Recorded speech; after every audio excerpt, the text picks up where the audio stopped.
Chapter 30. The New Beginning. 1. Rules for Decision. The new beginning now becomes the focus of the curriculum. The goal is clear, but now you need specific methods for attaining it. The speed by which it can be reached is individual, depending on only this: your willingness to practice every step. Each one will help a little every time it is attempted, and together will these steps lead you from dreams of judgment to forgiving dreams, and are out of pain and fear.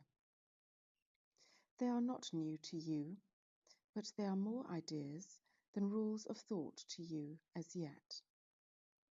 So now we need to practice them a while until they are rules by which you live. We seek to make them habits now, so you will have them ready and for any need. Decisions are continuous. You do not always know when you are making them, but with a little practice in the ones you recognize, a set begins to form which sees you through the rest. It is not wise to let yourself become preoccupied with every step you take. The proper set, adopted consciously each time you wake, will put you well ahead. And if you find resistance strong and dedication weak, you are not ready. Do not fight yourself, but think about the kind of day you want and tell yourself there is a way in which this very day can happen just like that. And then try again to have the day you want. 1. The outlook starts with this: today I will make no decisions by myself. This means that you are choosing not to be the judge of what to do. But it must also mean you will not judge the situations where you will be called upon to make response. For if you judge them, you have set the rules for how you should react to them, and then another answer cannot but produce confusion and uncertainty and fear. This is your major problem now. You still make up your mind and then decide to ask what you should do. And what you hear may not resolve the problem as you saw it first. This leads to fear, because it contradicts what you perceive, and so you feel attacked and therefore angry. There are rules by which this will not happen, but it does occur at first to everyone who listens well. 2. Throughout the day, at any time you think of it and have a quiet moment for reflection, tell yourself again the kind of day you want, the feelings you would have, the things you want to happen to you, and the things you would experience. And say, if I make no decisions by myself, this is the day that will be given me. These 2 procedures, practiced well, will serve to let you be directed without fear, for opposition will not first arise and then become a problem in itself. But there will still be times when you have judged already. Now the answer will provoke attack, unless you quickly straighten out your mind to want an answer that will work. Be certain this has happened if you feel yourself to be unwilling to sit by and ask to have the answer given you. This means you have decided by yourself and cannot see the question. Now you need a quick restorative before you ask. 3. Remember once again the day you want, and recognize that something has occurred which is not part of it. Then realize that you have asked a question by yourself and must have set an answer in your terms. Then say, I have no question. I forgot what to decide. This cancels out the terms which you have set and lets the answer show you what the question must have really been. Try to observe this rule without delay, despite your opposition, for you have already gotten angry, and your fear of being answered in a different way from what your version of the question asks will gain momentum until you believe the day you want is one in which you get your answer to your question. And you will not get it, for it would destroy the day by robbing you of what you really want. This can be very hard to realize when you have decided by yourself the rules which promise you a happy day.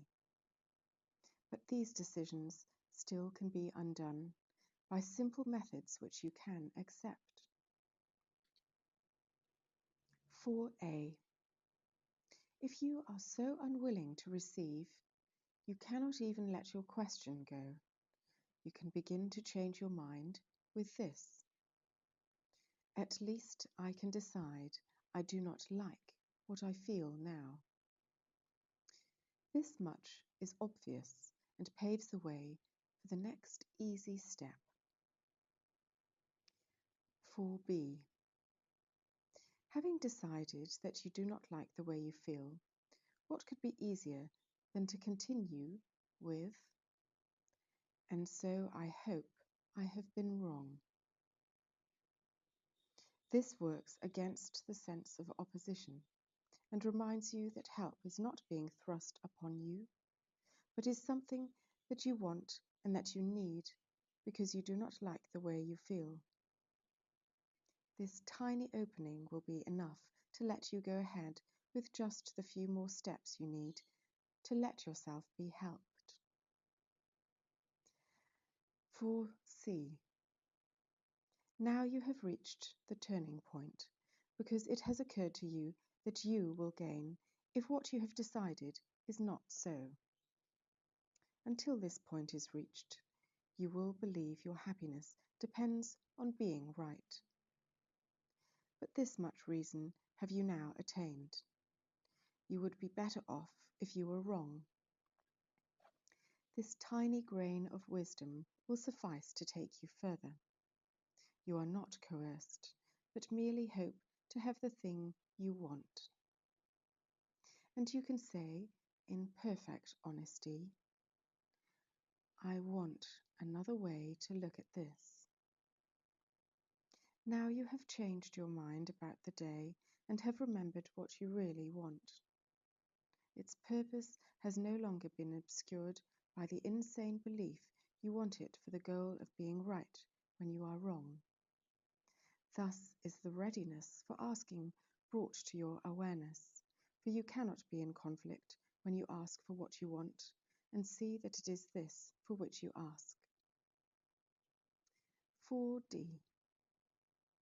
This final step is but acknowledgement of lack of opposition to be helped. It is a statement of an open mind, not certain yet, but willing to be shown. Perhaps there is another way to look at this. What can I lose by asking? Thus are you made ready for a question that makes sense, and so the answer will make sense as well. Nor will you fight against it, for you see that it is you who will be helped by it.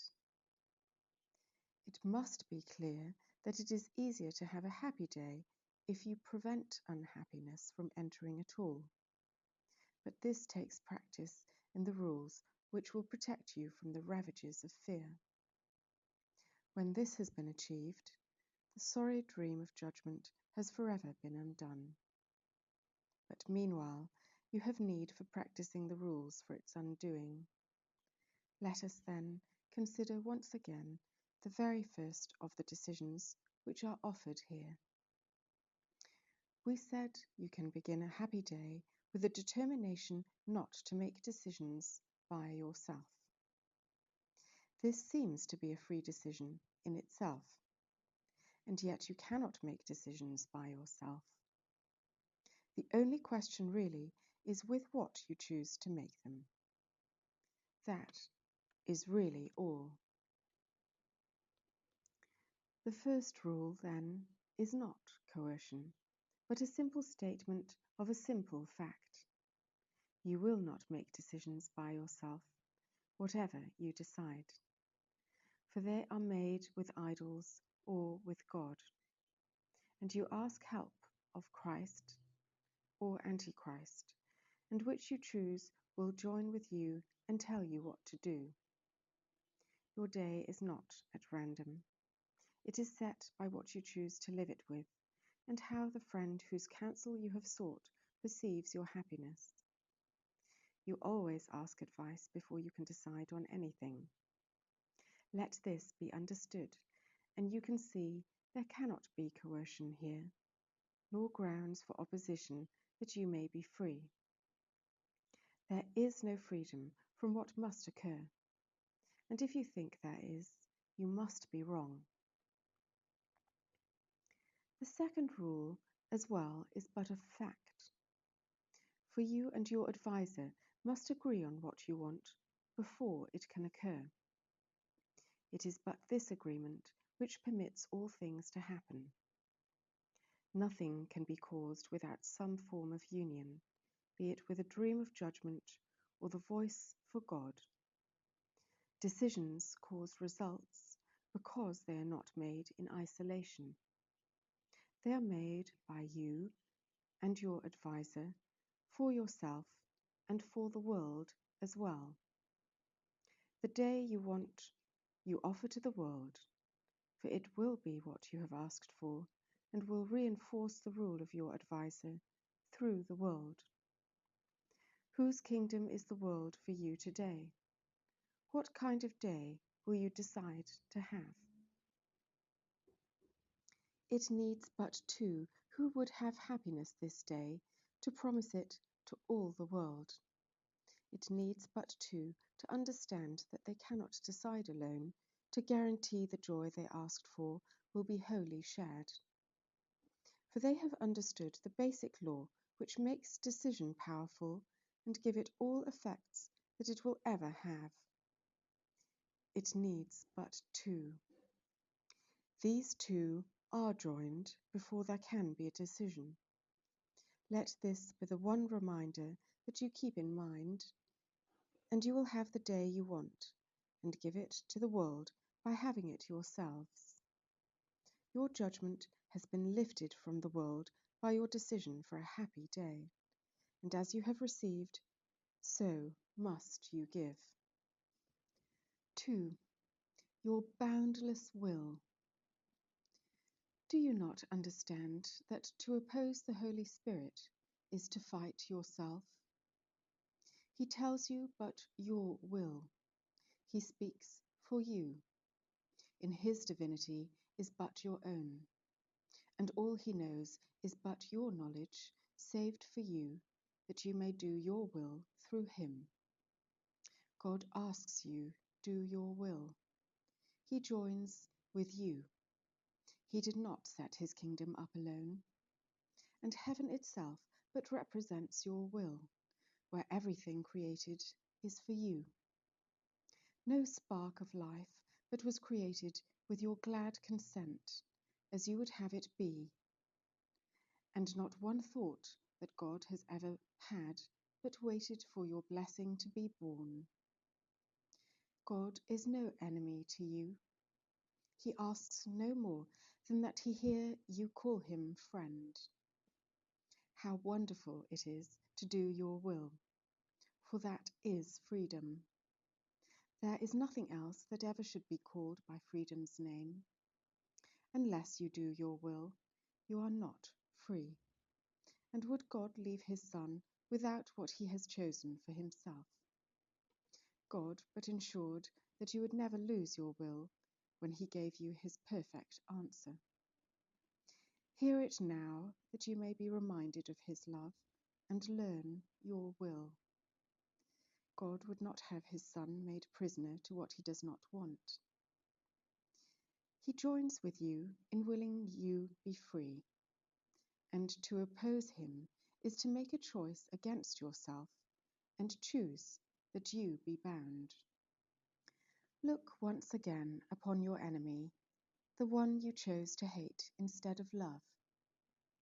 For thus was hatred born into the world, and thus the rule of fear established here. Now hear God speak to you through him who is his voice and yours as well, reminding you that it is not your will to hate, and be a prisoner to fear, a slave to death, a little creature with a little life. Your will is boundless.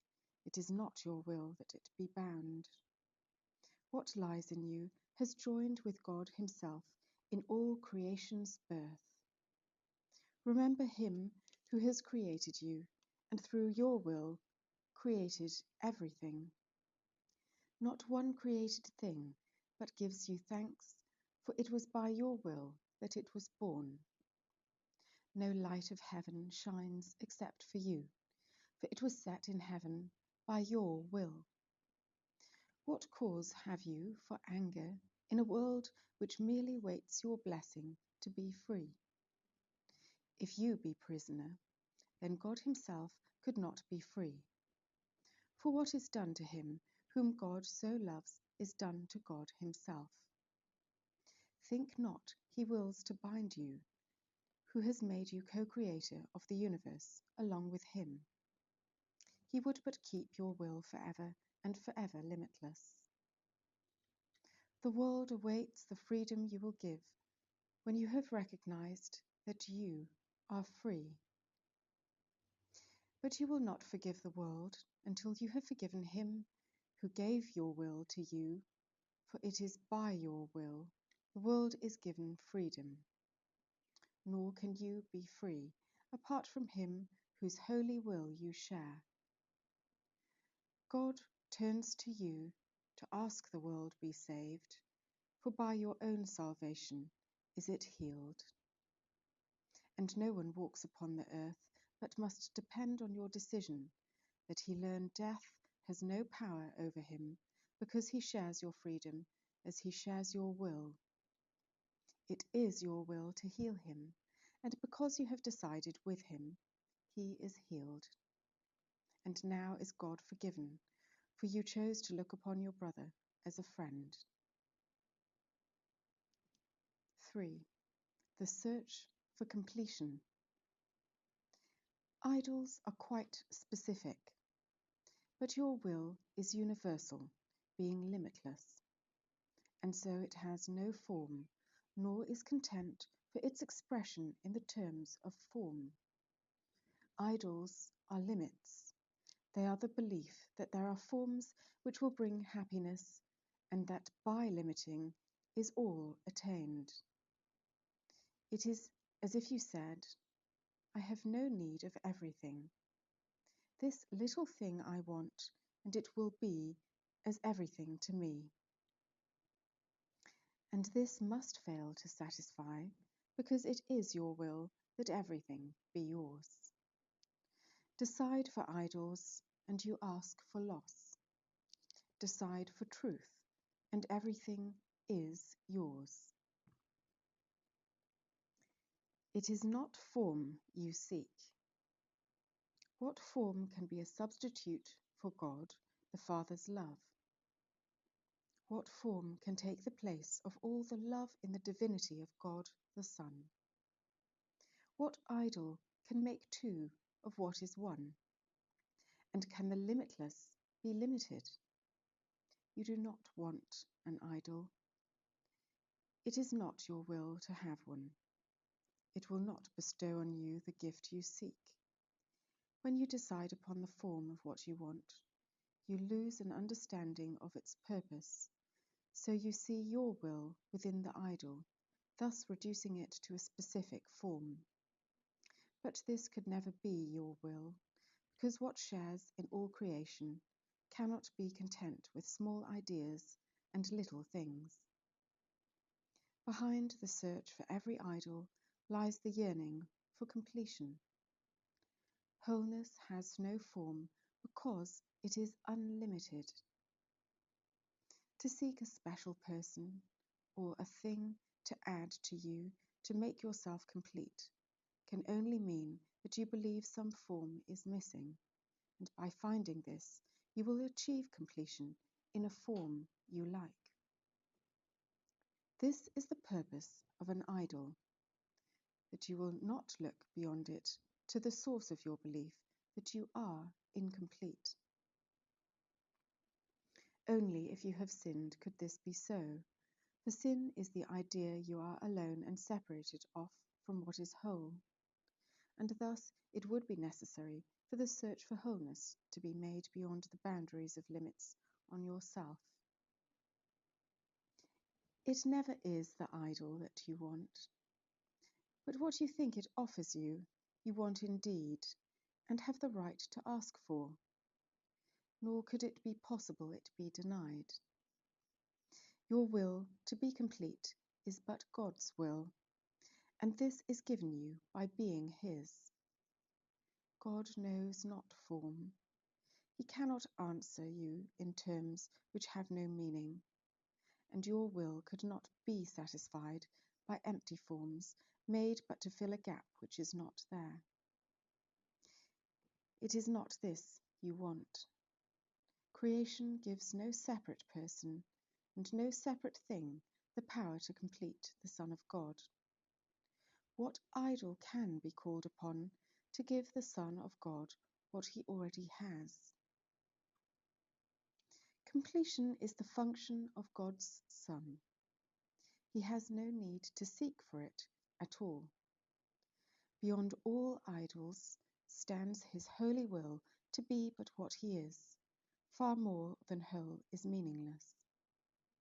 If there were change in him, if he could be reduced to any form and limited to what is not in him, he would not be as God created him. What idol can he need to be himself? For can he give a part of him away? What is not whole cannot make whole. But what is really asked for cannot be denied. Your will is granted, not in any form that would content you not, but in the whole, completely lovely thought God holds of you. 4. The thought God holds of you. Nothing that God knows not exists, and what he knows exists forever, changelessly. For thoughts endure as long as does the mind that thought of them, and in the mind of God there is no ending, nor a time in which his thoughts were absent, or could suffer change. Thoughts are not born, and cannot die. They share the attributes of their Creator, nor have they a separate life apart from him. The thoughts you think are in your mind, as you are in the mind which thought of you. And so there are no separate parts in what exists within God's mind. It is forever one, eternally united and at peace. Thoughts seem to come and go, but all this means is that you are sometimes aware of them and sometimes not.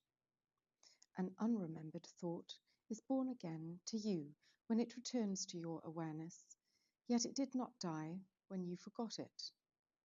It was always there, but you were unaware of it. The thought God holds of you is perfectly unchanged by your forgetting. It will always be exactly as it was before the time when you forgot, and will be just the same when you remember. And it is the same within the interval when you forgot. The thoughts of God are far beyond all change, and shine forever. They await not birth. They wait for welcome and remembering. The thought God holds of you is like a star, unchangeable in an eternal sky. So high in heaven is it set that those outside of heaven know not it is there, but still and white and lovely will it shine through all eternity. There was no time it was not there, no instant when its light grew dimmer, or less perfect ever was. Who knows the Father knows this light, for he is the eternal sky which holds it safe, forever lifted up and anchored sure. Its perfect purity does not depend on whether it is seen on earth or not. The sky embraces it and softly holds it in its perfect place, which is as far from earth as earth from heaven. It is not the distance nor the time which keeps this star invisible to earth, but those who seek for idols cannot know this star is there. Beyond all idols is the thought God holds of you, completely unaffected by the turmoil and the terror of the world, the dreams of birth and death that here are dreamed, the myriad of forms that fear can take, quite undisturbed. The thought God holds of you remains exactly as it always was, surrounded by a stillness so complete, no sound of battle comes remotely near. It rests in certainty and perfect peace. Here is your one reality kept safe, completely unaware of all the world that worships idols and that knows not God. In perfect sureness of its changelessness and of its rest in its eternal home, the thought God holds of you has never left the mind of its Creator, whom it knows as its Creator knows that it is there. Where could the thought God holds of you exist but where you are? Is your reality a thing apart from you, and in a world which your reality knows nothing of?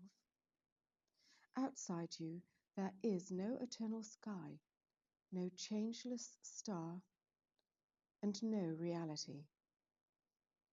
The mind of heaven's Son in heaven is, for there the mind of Father and of Son join in creation which can have no end. You have not two realities, but one, nor can you be aware of more than one. An idol, or the thought God holds of you, is your reality. Forget not, then, that idols must keep hidden what you are, not from the mind of God, but from your own. The star shines still, the sky has never changed, but you, the Holy Son of God himself, are unaware of your reality. 5. The toys of fear. You will attack what does not satisfy, and thus you will not see you made it up. You always fight illusions, for the truth behind them is so lovely and so still in loving gentleness. Were you aware of it, you would forget defensiveness entirely and rush to its embrace. The truth could never be attacked. And this you knew when you made idols. They were made that this might be forgotten. You attack but false ideas and never truthful ones. All idols are the false ideas you made to fill the gap you think arose between yourself and what is true. And you attack them for the things you think they represent. What lies beyond them cannot be attacked. The wearying, dissatisfying gods you made are blown-up children's toys. A child is frightened when a wooden head springs up as a closed box is opened suddenly, or when a soft and silent woolly bear begins to squeak as he takes hold of it. The rules he made for boxes and for bears have failed him and have broken his control of what surrounds him. And he is afraid because he thought the rules protected him. Now must he learn the boxes and the bears did not deceive him, broke no rules, nor mean his world is made chaotic and unsafe. He was mistaken. He misunderstood what made him safe, and thought that it had left. The gap that is not there is filled with toys in countless forms, and each one seems to break the rules you set for it. It never was the thing you thought. It must appear to break your rules for safety, since the rules are wrong. But you are not endangered. You can laugh at popping heads and squeaking toys, as does the child who learns they are no threat to him. But while he likes to play with them, he still perceives them as obeying rules he made for his enjoyment. So there still are laws which they can seem to break and frighten him. Yet is he at the mercy of his toys? And can they represent a threat to him? Reality observes the laws of God and not the rules you set.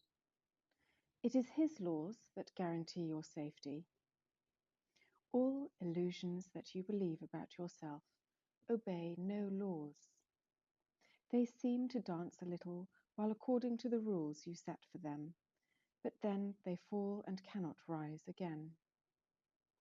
They were but toys, my child, so do not grieve for them. Their dancing never brought you joy, but neither were they things to frighten you or make you safe if they obeyed your rules. They must be neither cherished nor attacked, but merely looked upon as children's toys without a single meaning of their own.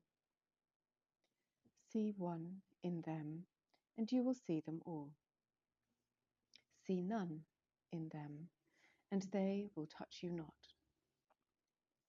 Appearances deceive because they are appearances and not reality. Dwell not on them in any form. They but obscure reality, and they bring fear because they hide the truth. Do not attack what you have made to let you be deceived, for thus you prove that you have been deceived. Attack has power to make illusions real. Yet what it makes is nothing. Who could be made fearful by a power that can have no real effects at all? What could it be but an illusion, making things appear like it to itself? Look calmly at its toys, and understand that they are idols which but dance to vain desires. Give them not your worship, for they are not there. But this is equally forgotten in attack. God's Son needs no defense against his dreams. His idols do not threaten him at all. His one mistake is that he thinks them real. What can the power of illusions do? Appearances can but deceive the mind that wants to be deceived. And you can make a simple choice that will forever place you far beyond deception. You need not concern yourself with how this will be done, for this you cannot understand. But you will understand that mighty changes have been quickly brought about when you decide one very simple thing. You do not want whatever you believe an idol gives. For thus the Son of God declares that he is free of idols, and thus is he free. Salvation is a paradox indeed. What could it be except a happy dream? For you are asked but to forgive all things that no one ever did, to overlook what is not there, and not to look upon the unreal as reality. You are but asked to let your will be done, and seek no longer for the things you do not want. And you are asked to let yourself be free of all your dreams of what you never were, and seek no more to substitute the strength of idle wishes for the will of God. Here does the dream of separation start to fade and disappear. For here the gap that is not there begins to be perceived without the toys of terror that you made. No more than this is asked. Be glad indeed, salvation asks so little, not so much. It asks for nothing in reality, and even in illusions it but asks forgiveness be the substitute for fear. Such is the only rule for happy dreams. The gap is emptied of the toys of fear, and then its unreality is plain. Dreams are for nothing, and the Son of God can have no need of them. They offer him no single thing that he could ever want. He is delivered from illusions by his will, and but restored to what he is. What could God's plan for his salvation be, except the means to give him to himself? 6. The cost of idols. The real world is the state of mind in which the only purpose of the world is seen to be forgiveness.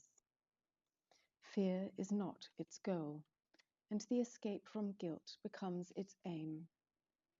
The value of forgiveness is perceived and takes the place of idols, which are sought no longer, for their gifts are not held dear.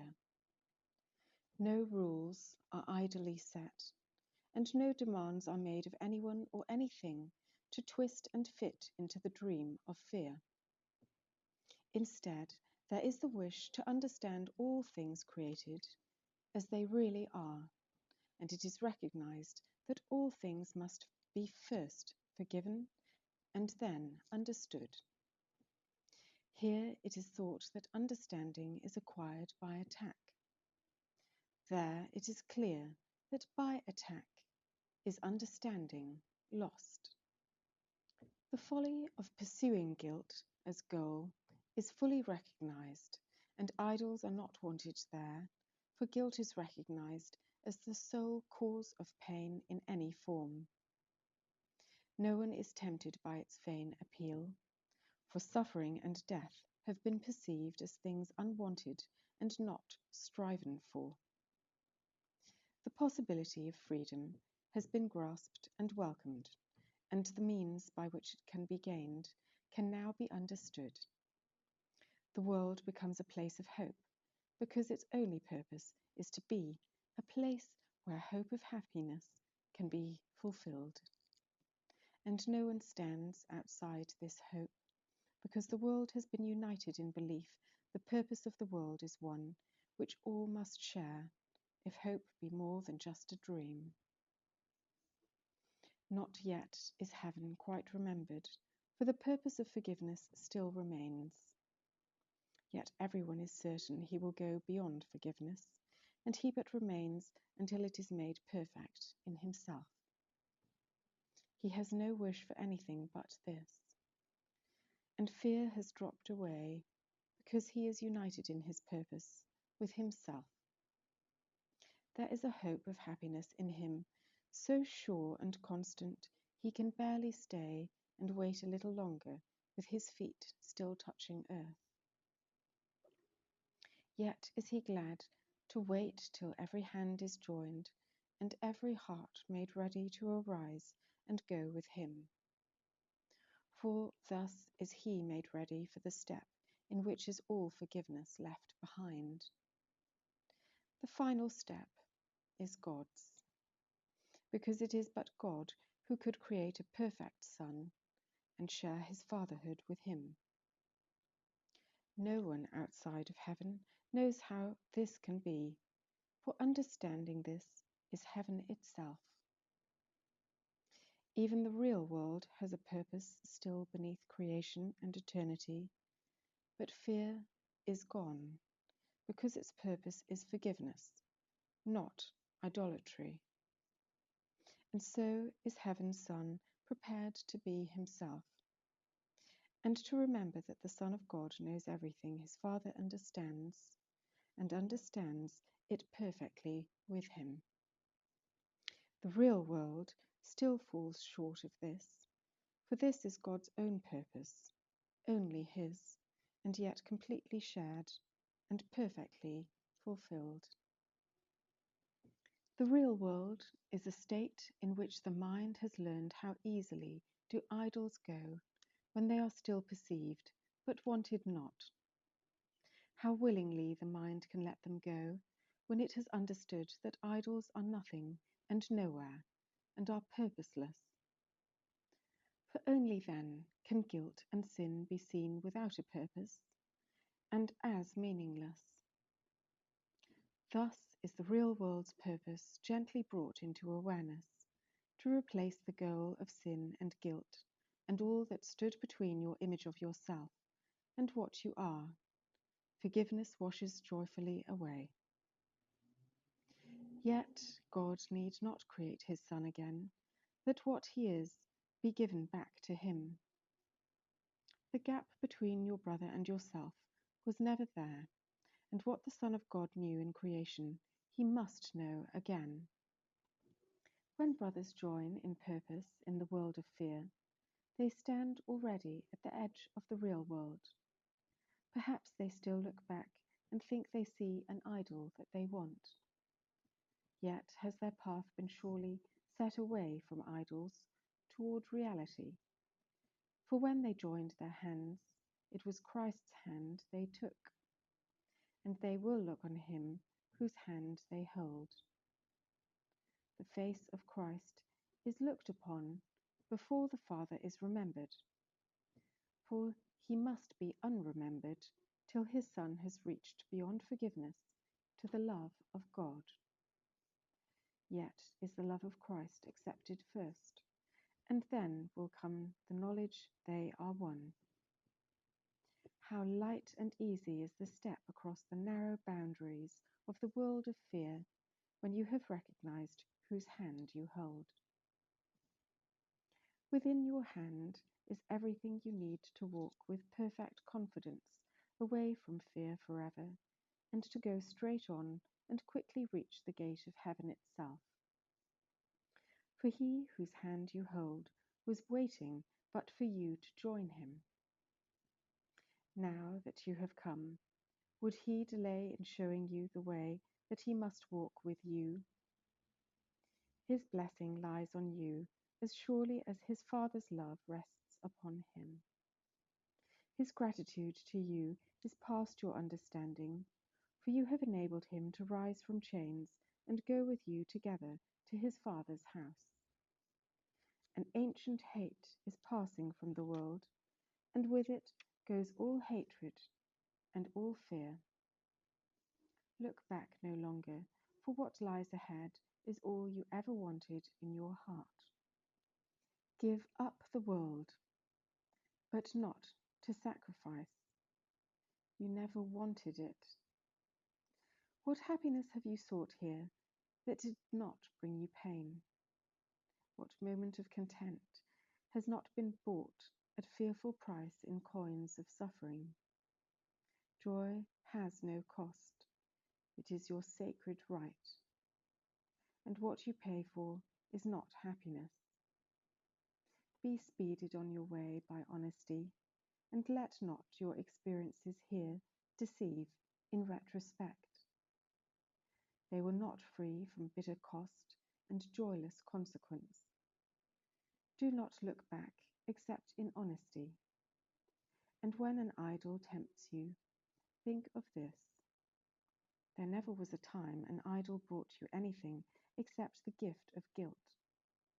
Not one was bought except at cost of pain, nor was it ever paid by you alone. Be merciful unto your brother then, and do not choose an idol thoughtlessly, remembering that he will pay the cost as well as you. For he will be delayed when you look back, and you will not perceive whose loving hand you hold.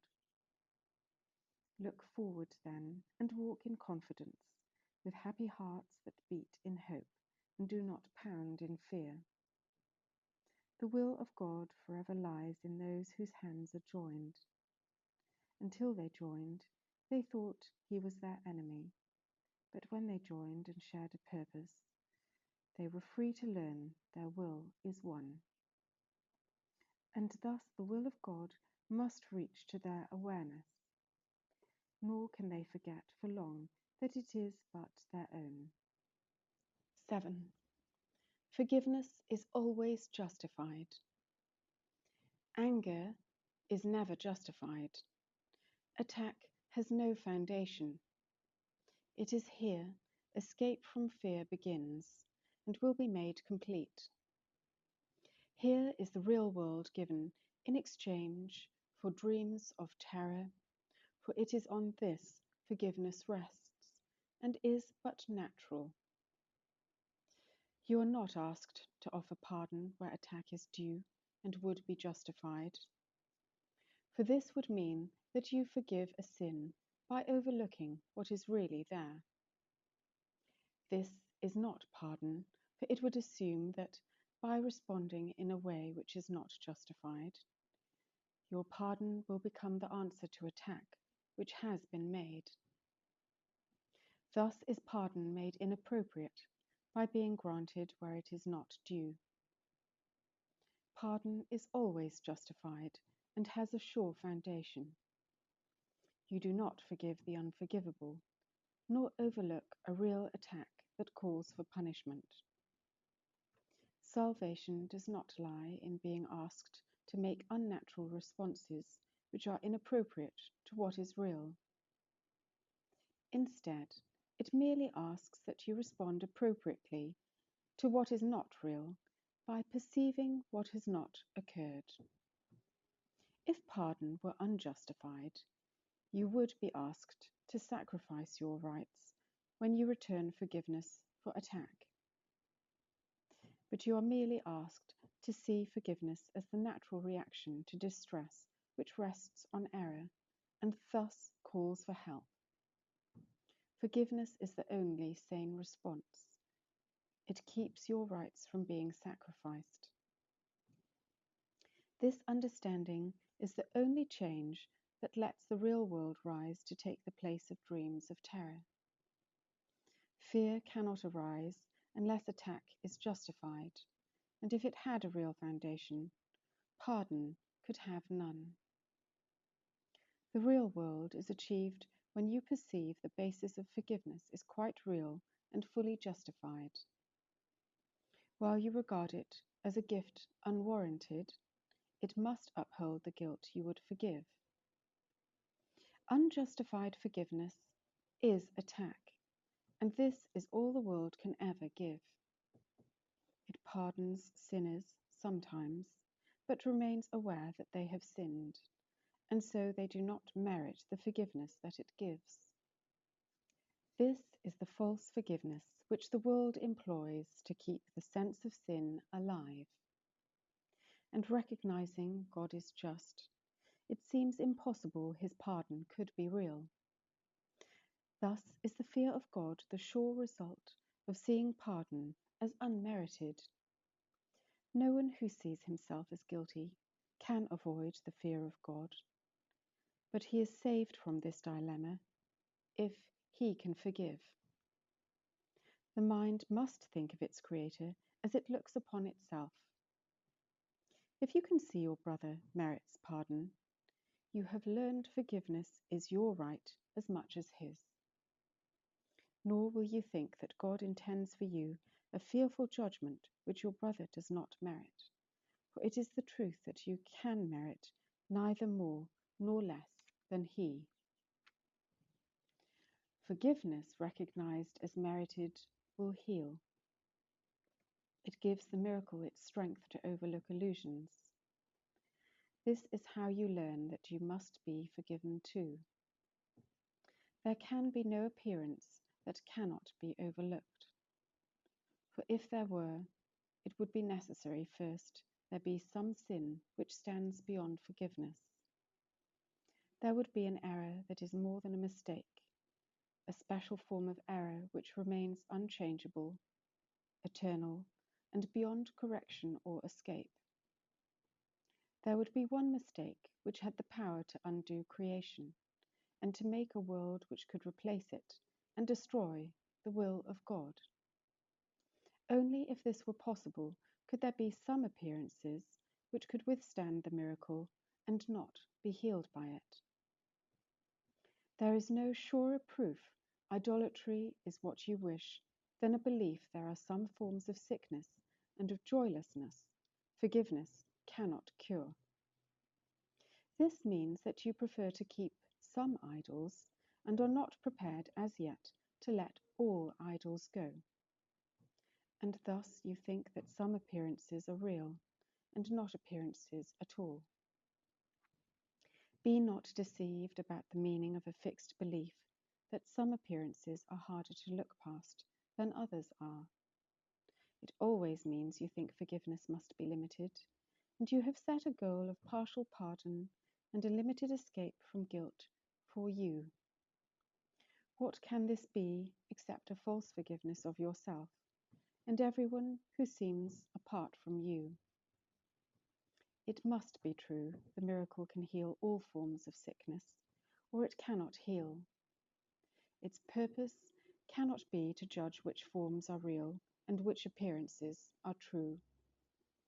If one appearance must remain apart from healing, one illusion must be part of truth, and you could not escape all guilt, but only some of it.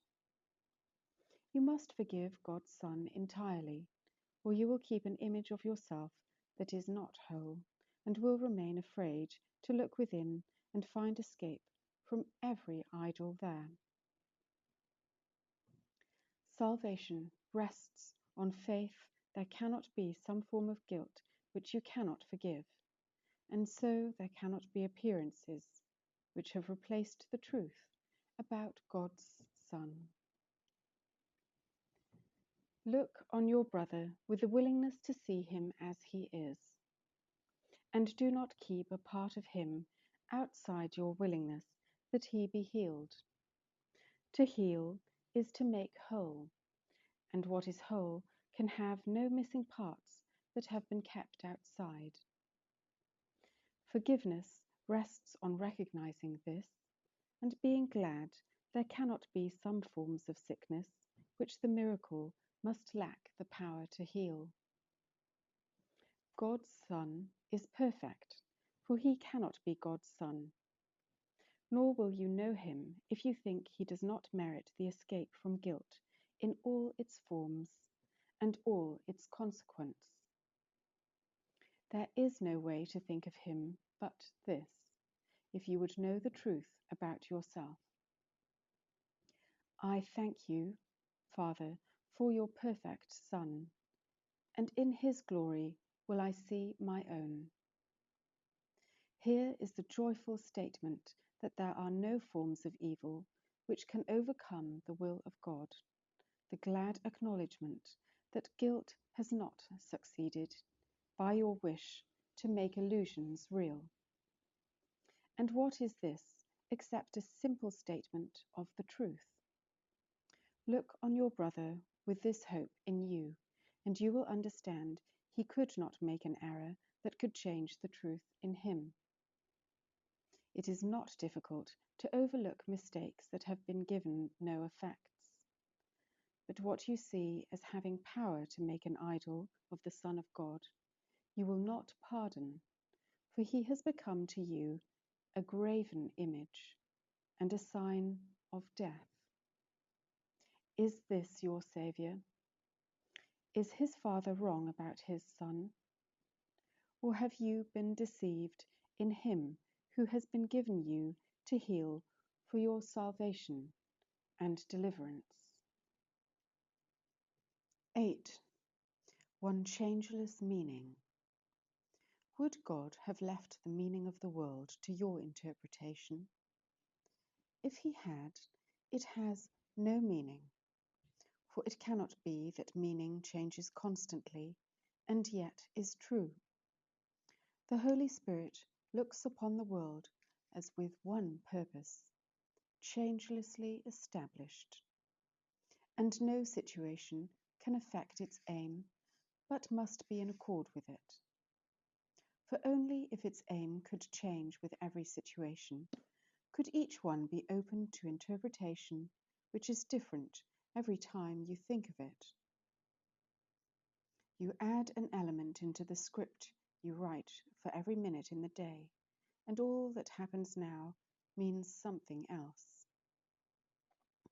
You take away another element, and every meaning shifts accordingly. What do your scripts reflect, except your plans for what the day should be? And thus you judge disaster and success, advance, retreat, and gain and loss. These judgments all are made according to the roles the script assigns. The fact they have no meaning in themselves is demonstrated by the ease with which these labels change with other judgments made on different aspects of experience. And then, in looking back, you think you see another meaning in what went before.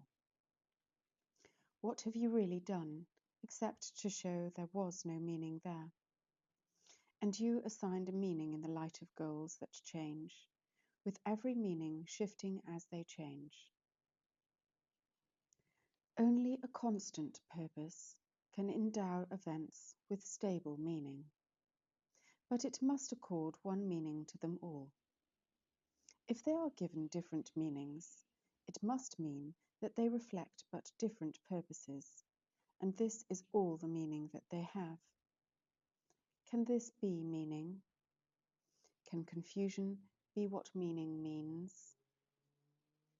Perception cannot be in constant flux and make allowance for stability of meaning anywhere. Fear is a judgment never justified. Its presence has no meaning but to show you wrote a fearful script and are afraid accordingly, but not because the thing you fear has fearful meaning in itself.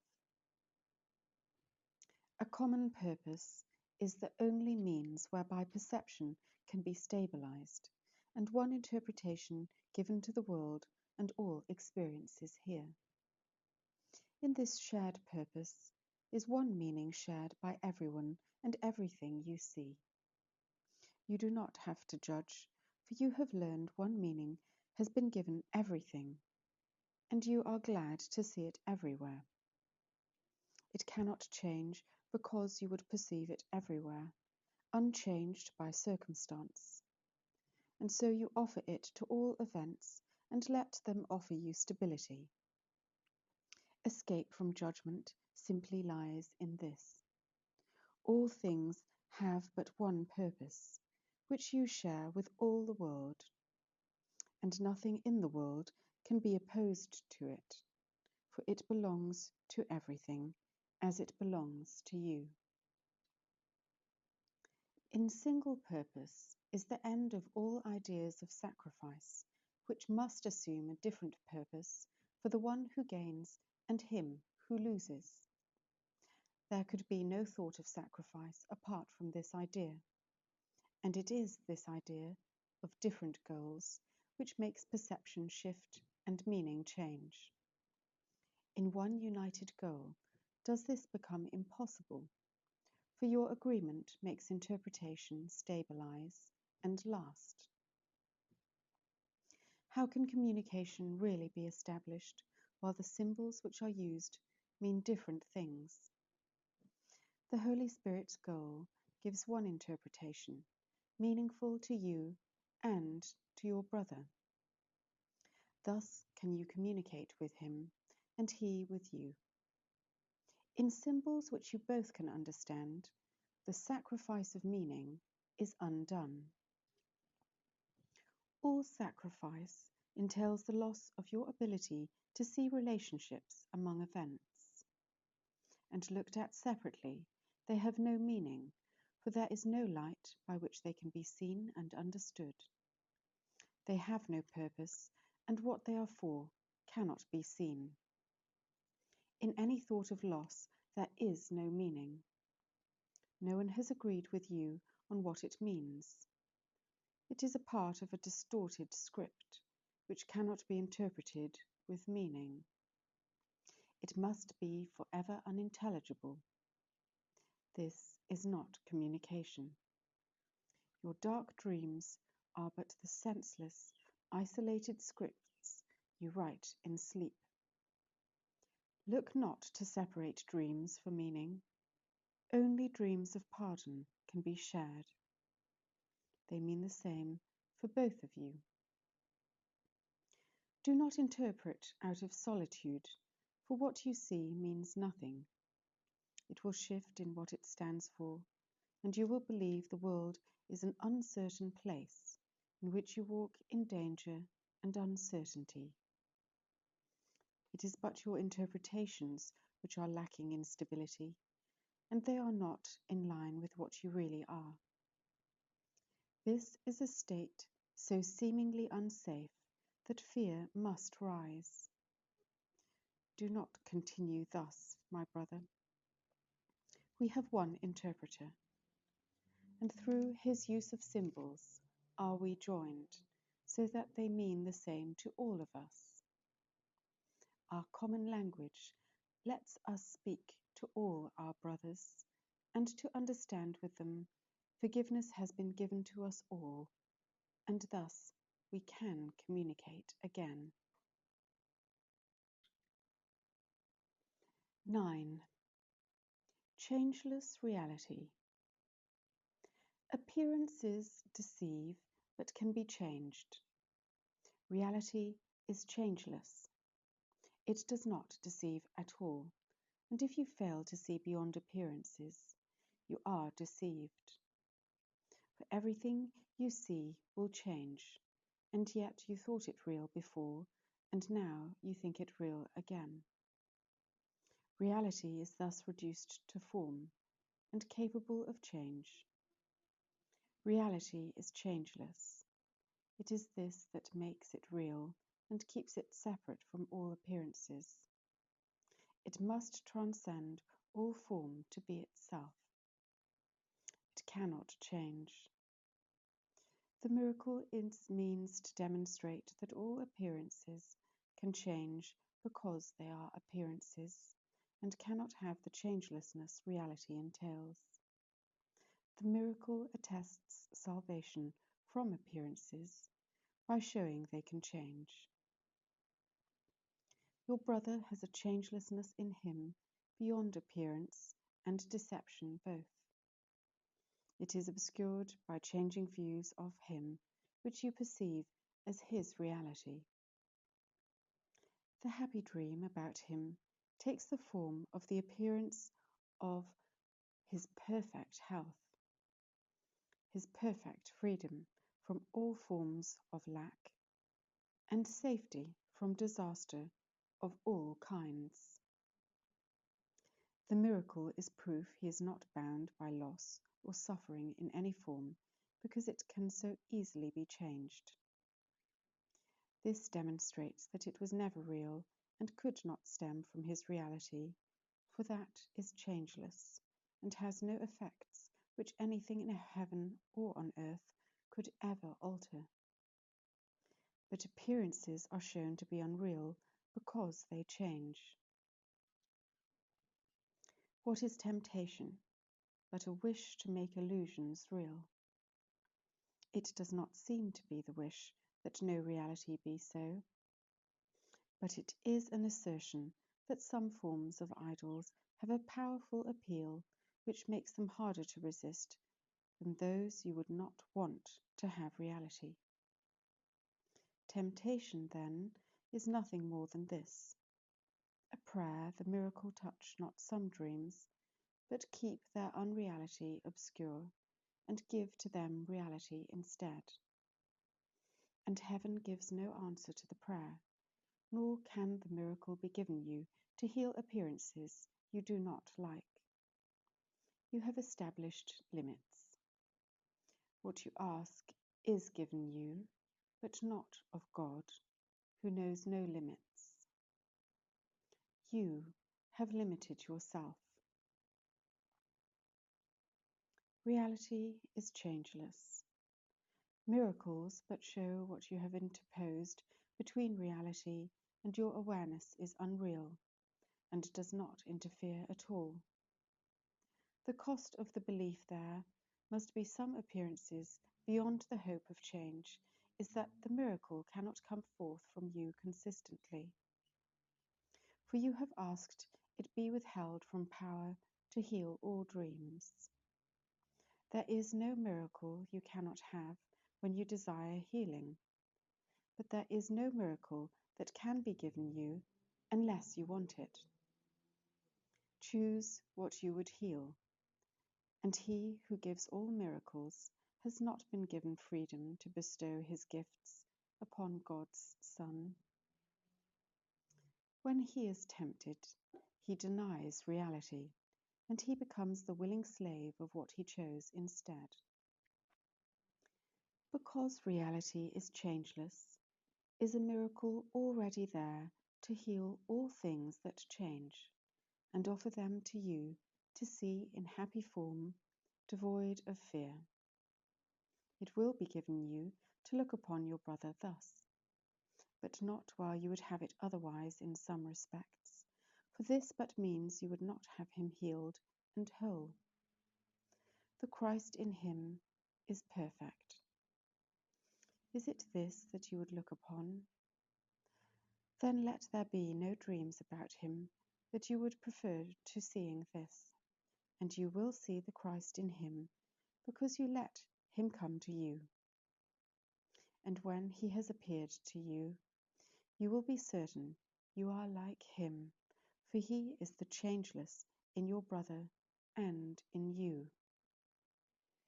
This will you look upon when you decide there is not one appearance you would hold in place of what your brother really is. Let no temptation to prefer a dream allow uncertainty to enter here. Be not made guilty and afraid when you are tempted by a dream of what he is. But do not give it power to replace the changeless in him in your sight of him. There is no false appearance, but will fade if you request a miracle instead. There is no pain from which he is not free, if you would have him be but what he is. Why should you fear to see the Christ in him? You but behold yourself in what you see. As he is healed, are you made free of guilt, and his appearance is your own to you.